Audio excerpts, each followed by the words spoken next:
Student, तो आज के लेक्चर में हम कुछ क्वेश्चन सॉल्व करेंगे। Okay, related to vector product. तो पिछले क्लास में हमने देखा था कि वेक्टर पर प्रोडक्ट कैसे कैलकुलेट करते हैं, तो उसी का एप्लीकेशन यहाँ होगा। ओके, तो डियर स्टूडेंट, यहाँ दिया हुआ है पहला question, prove that the vector से equal to 2i cap minus 3j cap minus k cap and vector B equal to minus 6i cap plus 9j cap plus 3k cap are parallel. मुझे ये show करना है कि दोनों vector parallel है। Okay, तो उससे पहले आप ये जान लो डियर स्टूडेंट कि ए क्रॉस बी आपको पता है कि ए क्रॉस बी आपका होता है magnitude of A multiplied by magnitude of B multiplied by sine theta multiplied by unit vector n cap. Okay, तो आप देखो ए क्रॉस बी आपका जीरो वेक्टर कब होगा? ये जो ए क्रॉस बी आपका जीरो वेक्टर कब होगा?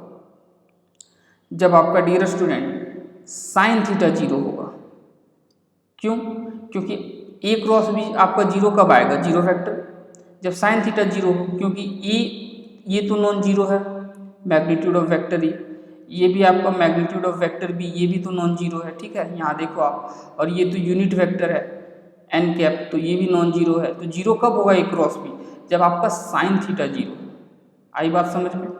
मतलब ये कि यदि मैं बोलूँ कि ए क्रॉस बी आपका जीरो कब है, ए क्रॉस बी आपका जीरो वेक्टर कब आएगा? जब आपका साइन थीटा जीरो होगा।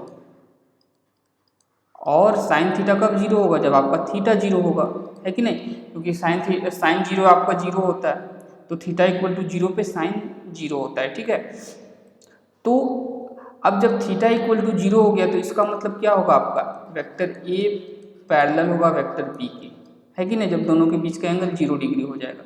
तो बेसिकली मैं क्या करूं, यदि मैं ए क्रॉस बी को एक नल वेक्टर शो कर दूं, तो वो यही शो करेगा कि वेक्टर ए और वेक्टर बी पैरेलल है। ओके, तो यही आपका कंसेप्ट अप्लाई होगा।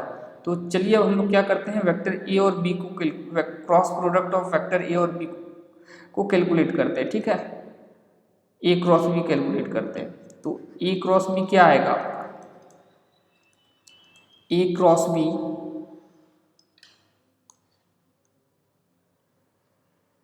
ये आपका आएगा I cap plus J cap plus K cap. Okay, और ए क्या है आपका? ए का आप ये लिख डालो कोफिशिएंट 2 माइनस 3 माइनस 1, और ये आपका माइनस 6, बी का आपका आ जाएगा 9 एंड 3। ठीक है, तो इसे मैं कैलकुलेट करता हूँ। तो डियर स्टूडेंट ये क्या आएगा? I cap 3 into 3 minus 9 minus plus हो जाएगा आपका ये। ठीक है, उसके बाद आपका माइनस जे 2 इंटू 3 आपका क्या आ जाएगा? 6 आ जाएगा, और माइनस 6 इंटू माइनस 1 प्लस 6 हो जाएगा ये, प्लस के कैप 2 इंटू 3 6, और माइनस 6 इंटू माइनस 1, ये आपका क्या हो जाएगा? ये जस्ट अ सेकेंड, ये के कैप है, तो 2 इंटू 9 क्या हो जाएगा? 18 हो जाएगा, माइनस 6 इंटू माइनस 3 प्लस 18 हो जाएगा ये। ठीक है, तो आप देखो ये आपका क्या आ गया? ये आपका एक जीरो वेक्टर आ गया, क्योंकि माइनस 9 प्लस 9 ये तो जीरो होगा, ये भी जीरो होगा, 6 माइनस 6 और 18 माइनस 18 ये भी जीरो होगा। ठीक है, तो ए क्रॉस भी आपका क्या आया? जीरो वेक्टर आ गया। तो ये आपका क्या शो करता है? ये आपका शो करता है कि vector A parallel vector B. आपका ए क्रॉस बी यदि क्या आ गया? ए क्रॉस बी आपका आ गया एक जीरो वेक्टर, तो ये आपका क्या शो कर रहा है? ये आपका डियर स्टूडेंट शो कर रहा है कि A is parallel to vector B. ठीक है, उसके बाद डियर स्टूडेंट नेक्स्ट क्वेश्चन देखते हैं। Calculate the area of the parallelogram whose two adjacent sides are formed by the vector a equal to 3i cap plus 4j cap and vector b equal to minus 3i cap plus 7j cap। Okay, तो हमें area calculate करना है। तो ये तो बहुत आसान है। मैंने बोला था कि ज्योमेट्रिकल इंटरप्रिटेशन में एरिया क्या होता है? Magnitude of A cross B. Okay, तो पहले आप क्या करो? ए क्रॉस बी कैलकुलेट करो, उसका मैग्नीट्यूड निकाल डालो। तो ए क्रॉस बी क्या होगा? फिर से वही डिटर्मिनेंट। ठीक है, तो ये आपका आ जाएगा आई कैप जे कैप के कैप। ओके, तो वेक्टर ए क्या आपका है 3 4 और के वाला तो 0 हो जाएगा, ये 0 हो जाएगा। उसी तरह इसमें आपका -3 7 के वाला 0 हो जाएगा, ठीक है।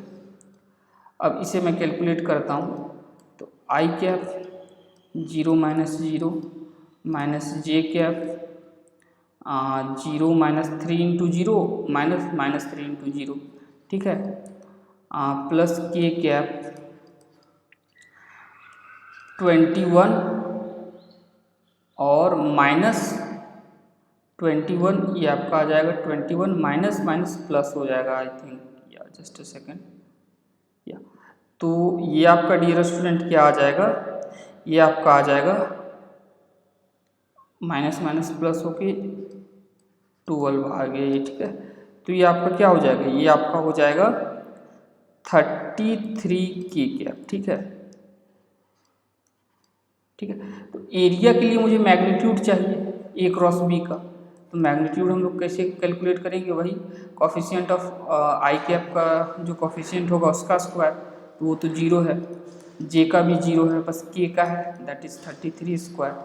तो ये आपका आ जाएगा 33 स्क्वायर यूनिट, ठीक है, एरिया। तो ऐसे हम लोग एरिया कैलकुलेट करेंगे। उसके बाद नेक्स्ट क्वेश्चन देखते हैं, determine a unit vector perpendicular to both A equal to 2 I cap plus J cap plus K cap and B equal to I cap minus J cap plus 2 K cap, ठीक है। तो हमें एक vector निकालना है जो कि दोनों के परपेंडिकुलर हो, यूनिट वेक्टर एक्चुअली निकालना है, ठीक है। तो डियर स्टूडेंट, मैंने आपको क्या बोला था कि आपको जो ए क्रॉस बी क्या देता है, एक वेक्टर देता है जो कि दोनों वेक्टर के परपेंडिकुलर होता है। Suppose this is A, this is B, okay. तो आपका जो ए क्रॉस बी था वो क्या था, एक वेक्टर था that is perpendicular to the plane and vector A and B, इस दोनों वेक्टर के परपेंडिकुलर होता है और उस प्लेन के परपेंडिकुलर होता है, ओके। जब प्लेन के परपेंडिकुलर होगा तो दोनों वेक्टर के परपेंडिकुलर होगा, क्योंकि जो वेक्टर ए और बी है वो प्लेन पे ही लाई कर रहा है, ठीक है। तो ये मेरा होता था A cross B equal to, suppose C मान लो इसे आप। तो अब देखो एक यूनिट वेक्टर पूछा है perpendicular to both A and B, तो ए क्रॉस बी क्या होता है, वो ए के भी परपेंडिकुलर होता है और बी के भी परपेंडिकुलर होता है, ठीक है। तो मैं वो कैलकुलेट कर लेता हूँ, उसके बाद उसके मैग्नीट्यूड से डिवाइड कर दूंगा तो मुझे यूनिट वेक्टर मिल जाएगा, ओके। तो पहले मैं क्या करता हूँ, ए क्रॉस बी कैलकुलेट कर लेता हूँ, ए क्रॉस बी, ओके, ए क्रॉस बी कैलकुलेट करता हूँ। तो ये क्या आ जाएगा मेरा, आई cap plus J cap plus K cap, okay, 2 1 1 1 -1 2, ठीक है। तो यहाँ से क्या आ गया, आई कैप ये आ जाएगा आपका 2 और ये +1 आ जाएगा, ठीक है, माइनस जे कैप और ये आपका क्या आ जाएगा 2 × 2 4 -1 × 1, ठीक है, प्लस के कैप -2 -1, ये आपका आ जाएगा डियर स्टूडेंट। तो यहाँ से आप देखो आपका ए क्रॉस बी क्या आ गया, ए क्रॉस बी आपका क्या आ जाएगा 3 आई कैप -3 जे कैप -3 के कैप, ओके। तो ये आपका आ गया। अब डियर स्टूडेंट मुझे क्या पूछा है, मुझे पूछा है यूनिट वेक्टर पूछा है, ठीक है। तो ये तो एक वेक्टर आया दोनों वेक्टर के परपेंडिकुलर, तो यूनिट वेक्टर के लिए जस्ट इसके मैग्नीट्यूड से डिवाइड कर देंगे। तो ये मेरा वेक्टर क्या है, सी है। तो यूनिट वेक्टर के लिए मैं क्या करूँगा, इस वेक्टर सी के मैग्नीट्यूड से उसे डिवाइड कर दूंगा उस वेक्टर को।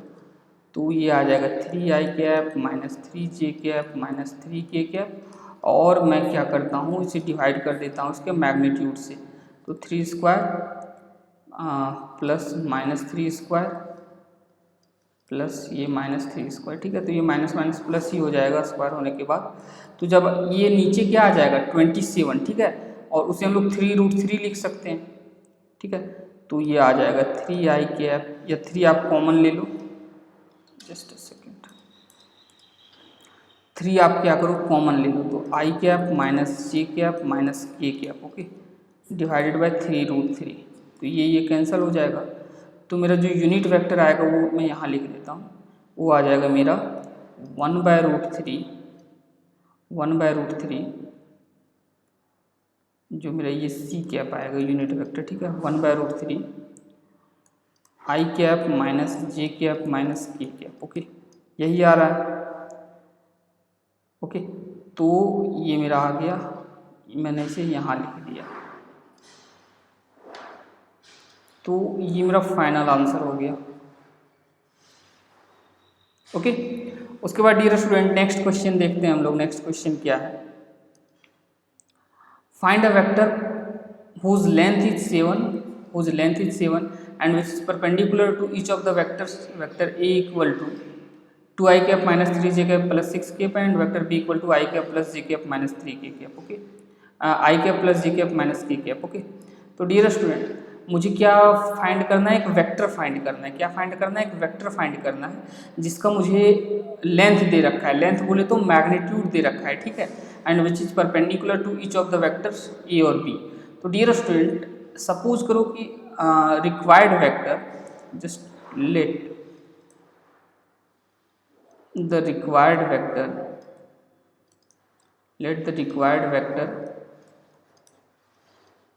बी आर, ये वेक्टर जो हमें निकालना है वो वेक्टर आर है, ठीक है।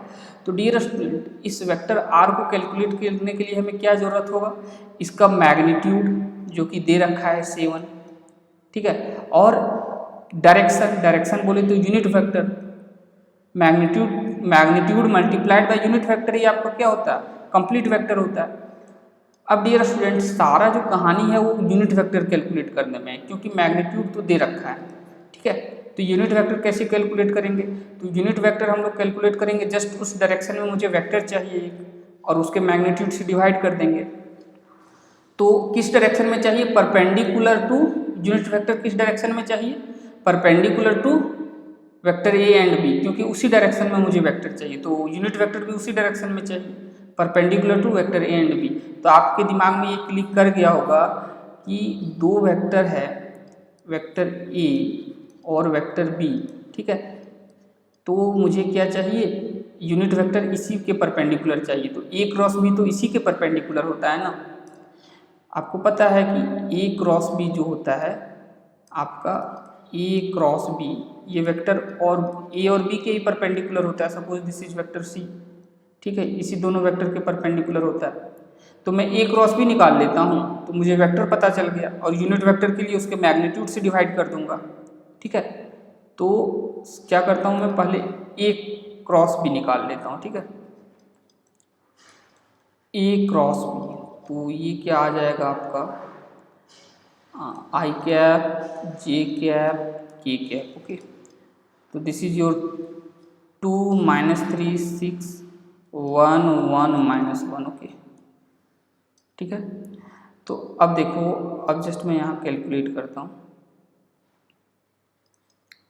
ये आपका आई कैप 3 आ जाएगा, ये आपका 3 -3 इंटू -1 3 -6 इंटू -6 इंटू 1, ठीक है, माइनस जे 2 इंटू -1 -2, ठीक है, और ये आपका आ जाएगा -6 इंटू 1, ठीक है, 6 इंटू 1 प्लस के कैप, ये आपका आ जाएगा 2 इंटू 1 और माइनस 1 इंटू -3, तो माइनस माइनस प्लस हो जाएगा, ठीक है। तो डियर स्टूडेंट ये आपका क्या आ गया, ये आपका आ गया -3 आई कैप माइनस प्लस यहाँ हो जाएगा 8 जे कैप, और ये आपका आ जाएगा 5 के कैप, ओके। आई बात समझ में, -3 8 या 5 के कैप। तो ये मेरा क्या निकल गया, ये वेक्टर सी है, या ए क्रॉस बी है, इसे आप वेक्टर सी बोल सकते हो, ठीक है, वेक्टर सी। अब मुझे क्या चाहिए, इस डायरेक्शन में यूनिट वेक्टर चाहिए, तो यूनिट वेक्टर के लिए मैं क्या करूँगा, जस्ट इसके मैग्नीट्यूड से डिवाइड कर दूंगा, ठीक है।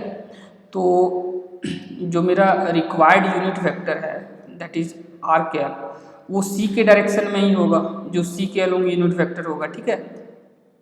और ये हम लोग कैसे कैलकुलेट करेंगे, vector C divided by magnitude of C, ठीक है। आपका वेक्टर सी क्या दे रखा है, वेक्टर सी आपका दे रखा है डियर स्टूडेंट -3 आई कैप प्लस 8 जे कैप प्लस 5 के कैप, ओके। और इसे जस्ट मैं इसका मैग्नीट्यूड क्या हो जाएगा -3² + 8² + 5²। ओके, तो इसे जब मैं कैलकुलेट करूँगा तो ये आ जाएगा -3i³ + 8j³ + 5k³ divided by ये आपका क्या आ जाएगा, ये आपका आ जाएगा √98। जब आप इसे कैलकुलेट करोगे तो ये √98 आ जाएगा। ठीक है,